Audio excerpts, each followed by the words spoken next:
Hello and good evening. This is William McGoffrin. I'm here with a short video of my teaching, and my area of expertise would be the LSAT. I scored in the 93rd percentile, and I thought the best way to show you my abilities was just doing a question from one of the sections from an old test.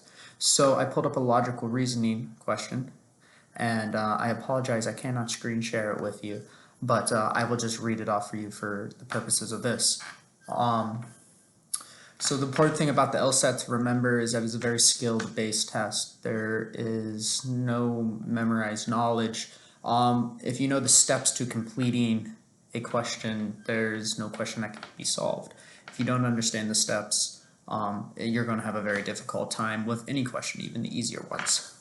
So knowing this, it's important to really teach students the process to doing any question, and in that way they can solve all of the questions. So the first thing to look to in a logical reasoning section is that we know that between roughly questions 1 and 13 are going to be the easier questions, and then 13 on is usually harder with a couple easier questions at the end. But that's important so we know where we are in the section, so we orient ourselves to what type of problems we're most likely going to see. Now the question I have for you today is number 2, so we understand that this is probably going to be a 1 or 2 star question. A high percentage of applicants are going to get this question right on the test. So we want to understand that although we have a minute and 15 seconds per problem, that we know the later sections are going to be much more difficult. It's going to take longer. So we want to be able to get through these as quickly and seamlessly as possible, find the right answer, and move on without wasting too much time. Now the key in each question is we're going to read the question first before we read the stimulus, and the stimulus is the section up top that gives us our premise. But we're going to read the question first so we orient ourselves to what we're looking for already before we even read the question. So the question is, which one of the following is an assumption on which the argument depends? Now we know it is an assumption-based question, and since the argument depends on it, we know it is a necessary assumption. It means that the answer is going to be dependent.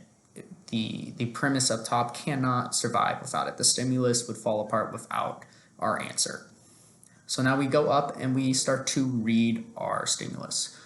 A large number of drivers routinely violate highway speed limits.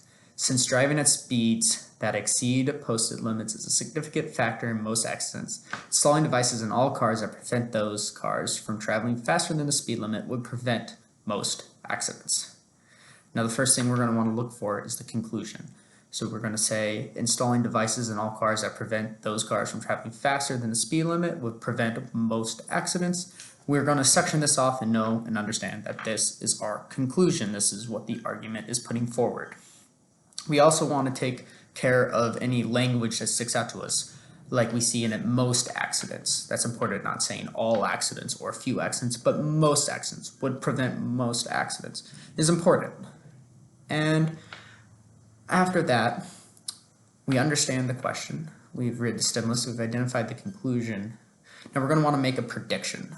We're going to want to say, so what's an assumption that is necessary? What can't this argument live without? Meaning that what could be said that installing devices in all cars that prevent those cars from traveling faster than the speed limit would prevent most accidents. Without this being assumed, would this argument fall apart? So we're going to want to make a broad assumption, because for these questions, you're not going to be able to make a very precise, but you're able to get a pretty good idea of, okay, like maybe what are we looking for once we get down into the answers, because we don't want the answers to dictate where our mind goes. We want to have a set idea of what we're looking for.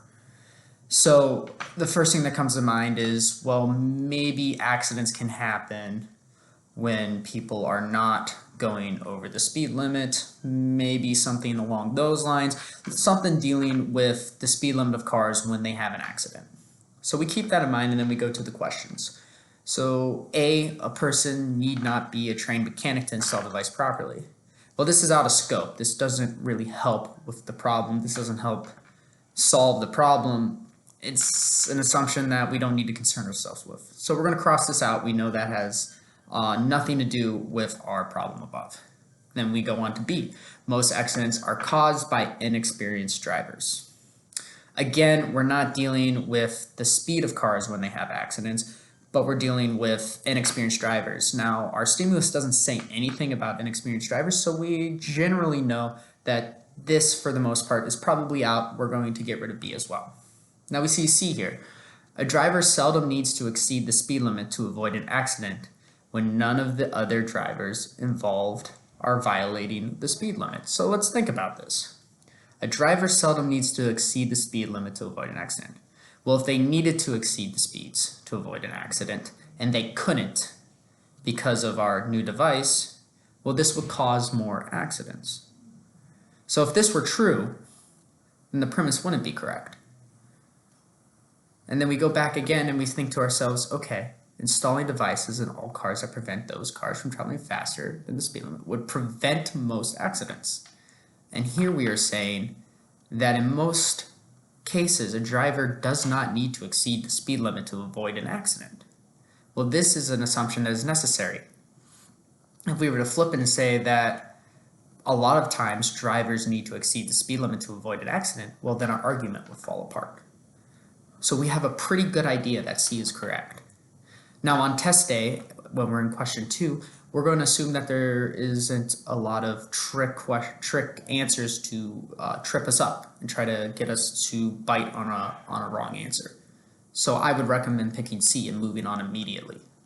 Get to question 3, 4, 5, and get yourself to the danger zone, 14 through 23 or so, as quickly as possible. For the sake of this video, we're going to read D and E as well and see why they are wrong. So D, most drivers would exceed the speed limit, do so unintentionally.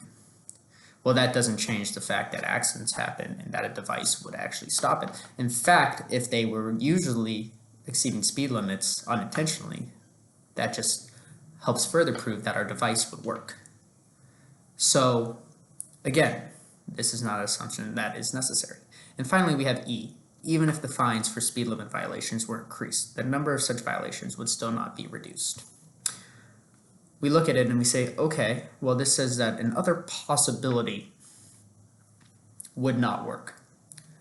But that doesn't have anything to do with our premise and our conclusion. It's not something this exact assumption needs, because whether or not speed limit violations increases would help reduce or induce more violations, it doesn't change the fact that maybe this device could still prevent most accidents from happening. So we know E is wrong as well. And if we had gone through all of them, we would still again pick C and move on.